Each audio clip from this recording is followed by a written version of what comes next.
True story, my beautiful family. I recently got to make these garlic herb breadsticks for my daughter's swim team. It was time for their pasta party that they have occasionally and before a big swimming competition. So it was the freshman's turn to bring bread to the pasta party. So I made these and I surprised myself because they turned out so beautifully. I had to share it on Instagram. People asked for the recipe, so here we are with it.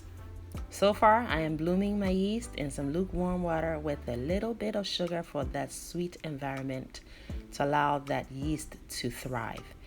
And I have measured my all-purpose flour into the mixing bowl. Now adding some salt, sugar, and I will be jump-starting the garlic flavor right within the dough. I mean, it makes a whole lot of sense to begin that garlic flavor and essence right from within the dough. Then add 1 whole egg, which should be at room temperature. Your yeast mixture should also have bloomed by now, so add that. And then we're going to add some more water. Now, rinse your yeast cup with some of the water and then add it so that you don't have any waste. And the rest of the water you're adding must also be lukewarm, meaning you can dip your finger into it and you should feel it warm but not burn you. Now we're going to drizzle in our melted butter. Now that the dough has formed, we have gluten already, so it's a good time to go in with your fats. I'm also drizzling in some extra virgin olive oil. I wanted the buttery flavor in the dough plus the fruity olive oil essence. So both fats I encourage you to use in here. You would love it. All right, so the dough is now smooth. It has been kneading using the dough hook for 10 minutes. It is smooth enough and the gluten is ever so present that the dough will tighten up on you as you knead it, so you must let it rest maybe 2-minute intervals in between. Now poke a hole in your cling film so that your yeast, which is alive, does not get suffocated. All right, and then cover it with a napkin and set it in a warm environment for it to rise or double or triple in size. In the meantime, I'm going to prepare my garlic herb mixture. So I have some clove garlic in here that I have minced really finely.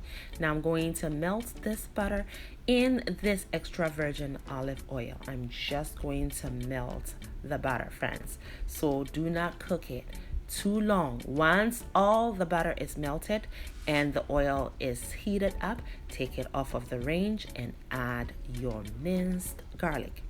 So the butter and olive oil mixture should not be brought to a boil, all right? Just heat it up.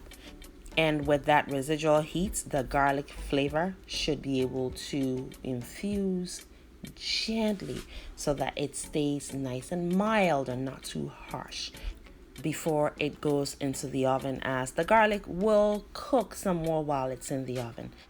And now I have grated in 1 cup of Parmesan cheese into my garlic, butter, and olive oil mixture. I'm also going to add my parsley, which I have chopped finely. Stir all of this in and add some crushed black pepper. You can add salt at this stage, but the Parmesan cheese has a lot of sodium, so the salt is really not needed, but you can taste and adjust the seasoning to your preference. And it should be looking this beautiful in the end. Set that aside, we'll be using it soon. If you kept your dough in a warm environment to proof, 1.5 hours later, it should have doubled in size. So now you can go in and deflate it by using a fist. That way you're getting rid of some of that carbon dioxide that fills the dough while it proofs. Now we're going to section the dough and form our breadsticks. This recipe yields 26 equal size breadsticks. I made 12 breadsticks out of it and used the rest to make bread rolls. Now form your breadsticks by pulling the outer section of the dough First, flatten it and then pull the outer section into the middle, tack them in and roll them out into 6-inch long logs. Also roll them out a little tighter on each end so you get them to be pointy to get that classic breadstick shape. Then lay them seam side down on your baking pan lined with either parchment paper or a silicone sheet. Now this is the pan we're going to be baking our rolls in. So I have greased it up with some butter. It is a non-stick pan, but I still encourage you to grease it up, all right? So that way you have a hassle-free baking experience, okay? The last thing you need is for the breads to stick to the pan, and it can happen even with non-stick pans. All right, so now that we have formed all of our rolls, we're going to place them in the pan, leaving about 1/2 inch space in between each roll. Cover it with your towels and set it back in that warm place for about an hour or until it has doubled in size. All right, that warm place could be inside your oven. You turn your oven on to heat it up and then turn it off. You can use that, or you can place it outside if it's hot. For me, it was outside, and now it is doubled in size. It's ready to go into the oven. Your oven should be preheating at this moment at 350 degrees Fahrenheit. All right, now we're going to smother all of these rolls, including the breadsticks, with our garlic herb Parmesan mixture. The key is to be generous with applying this mixture onto your breadsticks and your rolls before it goes into the oven. Now it's best practice to apply more of the oil, the infused oil, onto your breadsticks and rolls before they go into the oven. This way we don't have to worry about the garlic burning, because also when it comes out of the oven they'll still be hot, and when we apply some more of the solid part of that mixture, it'll cook it without burning it. The breadsticks baked at 350 degrees Fahrenheit for 22 minutes.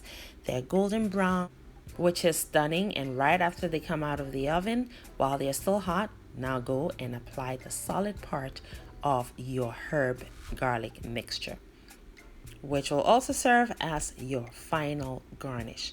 They should be looking like showstoppers right now. This is capable of putting Olive Garden right out of business. If I do say so myself. The bread rolls will bake with a little extra time because they're touching each other. We want to make sure that the center is also cooked. So that went into the oven at 350 degrees Fahrenheit for 20 minutes. Then I went and turned the oven down to prevent it from browning too much. I turned the oven down to 285 degrees Fahrenheit and baked it an extra 20 minutes, and here we have it. Voila, I'm smothering it with our garlic, herb, and Parmesan mixture, and we are ready to serve. Now on this day, I threw a full-blown pasta Italian style party for my children. I am so blessed with my amazing children. They are the best, and they deserve all of this and some. Yes. Now, since this is a pasta party, we are serving today with some spaghetti, tomato, meaty, and shrimpy sauce. This is what they had on Labor Day. It was a holiday. It was also a Sunday. It was such a perfect reward right after worship too.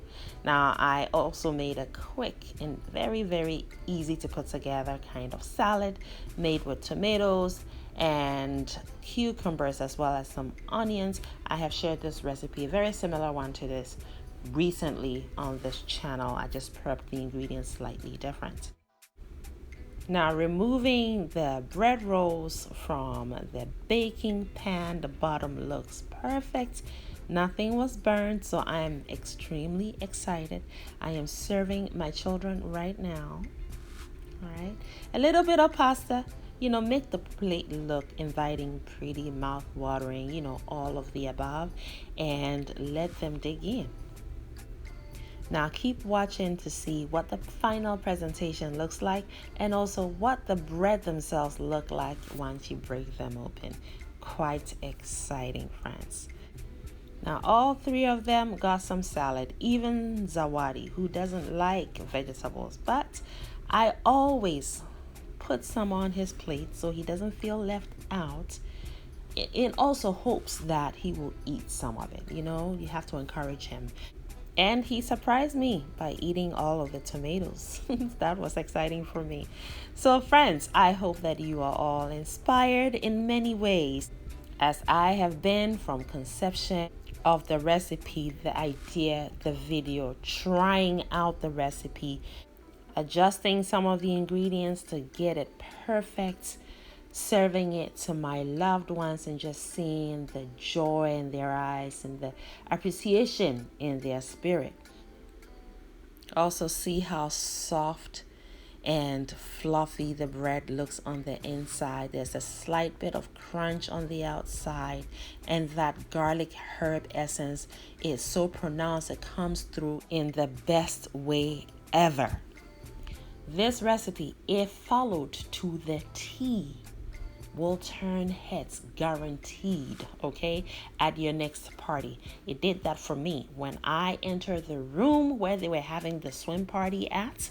It did turn heads for me, heads with smiles, with curiosity, also wondering what smells so good. Although the party already had food lined up, this one, the essence of it really stood out. I ain't bragging. Okay, I am bragging, and I ain't gonna be apologetic about it. Okay, friends, because this recipe is excellent. And I want to encourage you to try the recipe, friends, because I know it won't fail you. Thank you so much for watching. Make it a great day and have fun, especially in that kitchen. Thank you, beautiful person, for watching the video all the way to the end. Kindly leave me a comment and subscribe down below, and don't forget to share the video as well. Also, watch more videos. It is chop time, and here in Anaba's kitchen, chop time is always yes, friends. So pull up a chair. We are all friends and family here.